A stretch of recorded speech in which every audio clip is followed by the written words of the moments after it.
Hello, I'm Louisa. I'm a puppeteer and animator, and I'm going to show you how to create your very own stop motion animation.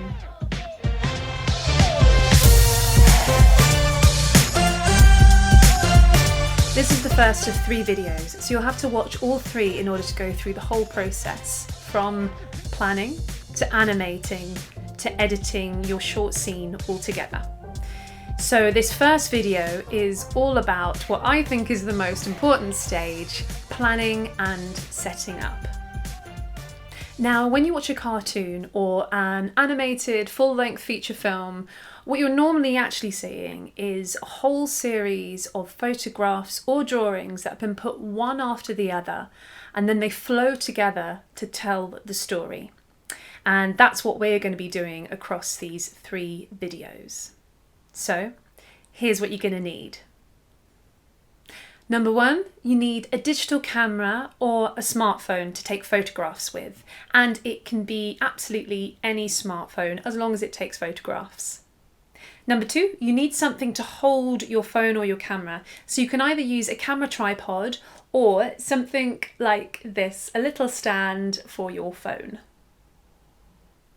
Number 3, we need a background to build our picture on. So this could be some paper or card, or if you want a bit of colour, you could have some fabrics to hand of different colours, or you can even use things like tablecloths or tea towels. Number 4, we need materials to build our picture with and set the scene. So next time you're out in the garden or when you go for a walk in the park, just pick up a few bits and bobs like sticks and pebbles and leaves and bring them home, then we can use them. It's also really fun to look around the house and find some strange bits and bobs to use. I've got some bits of Lego, so I might use those, and I think my cat approves. I also wanted some specific things in my scene, like a road sign. So I found some free pictures online and printed them out, cut them out, like this one, and I have stuck a little bit of cardboard to the back like a little post, and that's my little road sign. Or if you can draw, you can always draw something and cut that out and use that too. Number 5, you'll need characters to put into your scene. So I'm going to show you a couple of different scenes, but in one of them I will use this little puppet that I made. He's made from cardboard and split pins. This is a character from a short animation I'm currently making called EARTHrise, and I first drew the shapes of the body out on card. I cut them out and then pieced them together with split pins. The pins go through the card, come out the other side and split in 2 to hold the limbs together whilst allowing them also to move. To decorate the puppet, I took out all the pins, glued on some soil and seeds and grass, and then put it all back together. And now I have a moving puppet. Another idea is to draw your own characters and cut them out.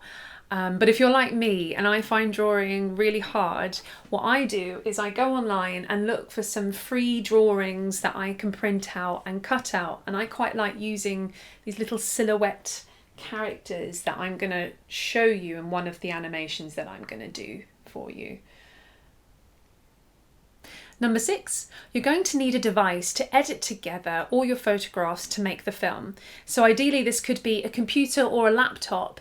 But if you're using a smartphone, for some smartphones you might be able to download an app in which you can actually put all the photos together and make a video all on your phone. So have a think about which way you'd like to do it, as long as you've got either a laptop, a computer or a smartphone. Number 7, you're going to need some software to edit together all the photos we've just taken and make them into a film.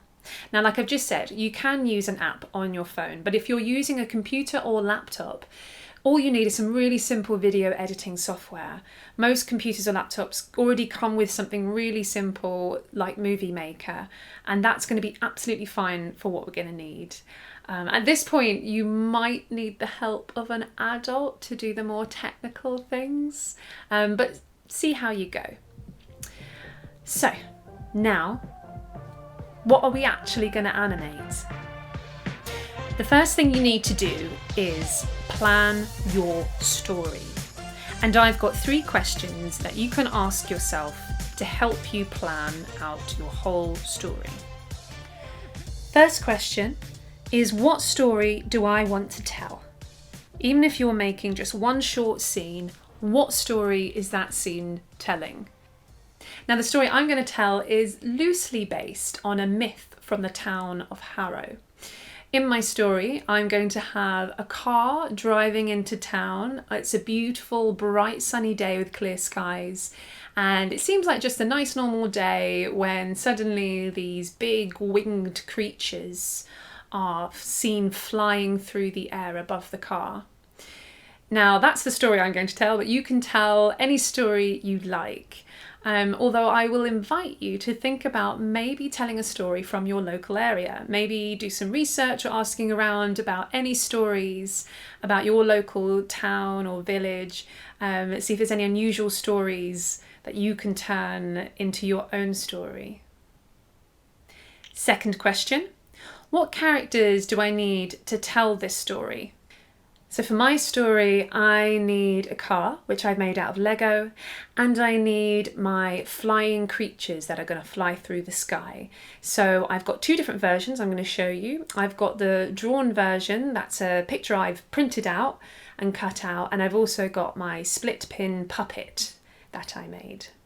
Number 3, what do I want to animate? I want to see the wheels of the car moving, so they need to be free to move. I also want to see road signs moving past the car, so the little signs can't be attached to anything either. I might have some clouds moving in the sky, using some cotton wool I found in the bathroom, and I'm going to be animating my flying creatures to fly across the sky. So that's what I'm going to be doing for my story, but you might have some very different ideas, and that's absolutely fine.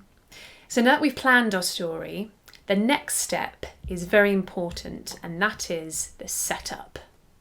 Now, when choosing somewhere to set up all your things, make sure that you can find a place where you're not going to be disturbed or asked to move your things before you're finished, because animating can take quite a bit of time and you really don't want to be moving everything once you've set it up.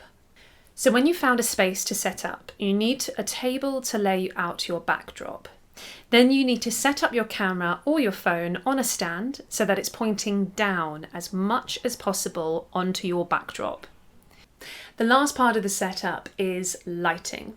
Now, when you go to the theatre, you might notice that there's a whole load of lights pointing towards the stage from all sorts of directions.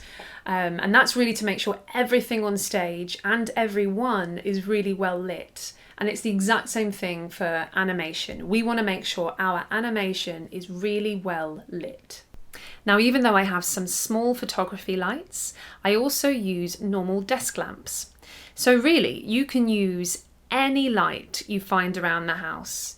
You can use a bedside table lamp, anything like that, and just place maybe 2 or 3 of them either side of your animation to light it up really well and make sure there's no shadows. If they move between photographs, the light will be really different between each shot. So we really need to make sure that they stay in place for the whole process. Now we can start building a picture using all the bits that we found in the garden and from around the house. Okay, so I'm just going to point out the actual space on my backdrop that I'm going to be filming within. The really important thing is to keep an eye on what your camera can see. So you can see the screen on my phone. The actual area it's filming is much smaller than my whole backdrop. So just keep an eye. Every time you're setting something up, placing something on your backdrop, make sure it's inside the frame, because you'll really regret it if you make this big, beautiful picture and it doesn't actually fit inside the frame that you're going to be animating within.